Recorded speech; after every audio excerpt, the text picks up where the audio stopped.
Hi guys, দেখেন বিড়ালে হাত পা খেলে কি হয়। এইমাত্র দরজাটা খুললাম, সাথে সাথে ভিতরে চলে এসে একটু খাবার খাইলো। খায়া এখন আমার চেয়ারটা খুঁজে বসছে, বাট আমি তো আজকে চেয়ারে বসতে পারবো না। যখন লাইভ আসবো তখন হয়তো একটু বসবো। বাচ্চা করবে এটা, জানি না কবে আসবে বাচ্চাগুলো। আমি পালবো আল্লাহ যদি বাচ্চায়। আমার সাথে কেউ নাই তো, তাই আমার খুব ভালো লাগে এই অবুজ প্রাণটা সাথে থাকলে। আমি গাড়ি খুললে আমার গাড়ির কাছে চলে যায়, তো নেই না এখনো কোথাও। কেমন আছেন আপনারা? আশা করি সবাই ভালো আছেন। দেখেন আরাম পাইছে, এতে এখানে বসে আমি লাইভ করি,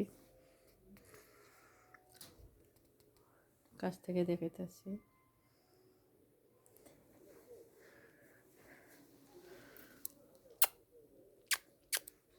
এলা এটা মুরগির মাংস খায়। হ্যাঁ, সেদিন আমার ছেলেটা আমি মুরগি পছন্দ করি না পোড়া ছাড়া।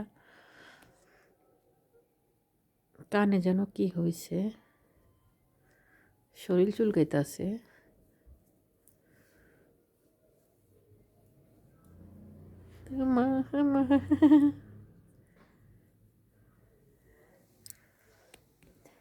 ভালো লাগবে বাচ্চাগুলো আসলে। ছোট বাচ্চা দেখি না অনেক দিন হয়েছে।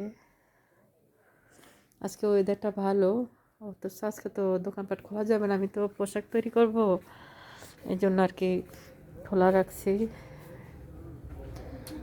ফুলগুলো এখানেগুলো ফুটছে খুব সুন্দর করে।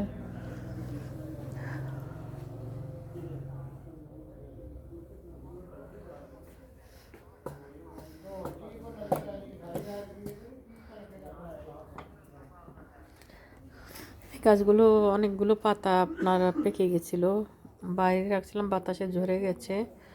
এখন দেখেন কত সুন্দর হয়েছে।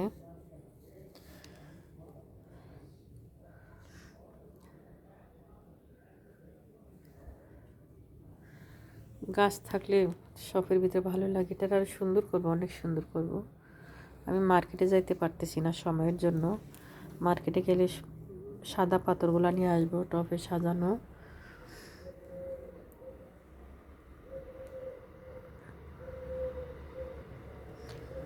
এটাও কলি একটা বাহিরে রাখছি।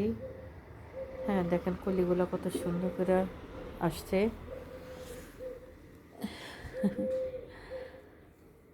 কেমন জানি একটু রোগ হয়ে যাচ্ছে না?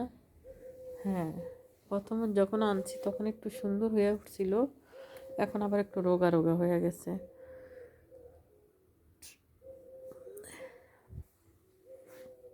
সারাদিনে কাটে আমার এখানে কাজের মাঝে। সবাই আমার জন্য দোয়া করবেন। আমার অনেক কষ্ট, অনেক সাধনা, অনেক পরিশ্রমের জিনিস। অসুস্থ শরীর নিয়ে আমি কাজ করে যাচ্ছি প্রতিনিয়ত। মানে জীবনের কাছে আমি হার মানি না। জীবন তো একটাই, তাই না? কি বলেন? জীবনের কাছে কখনো হার মানতে নেই, নিজের কাছে নিজে হার মানতে নেই। আমার জন্য সবাই দোয়া করবেন।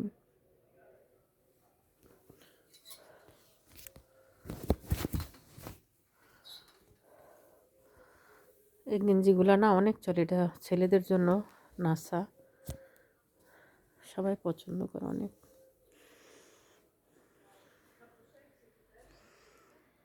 এখন কাজ করবো, দোয়া করবেন আমার জন্য। ওকে, আল্লাহ হাফেজ।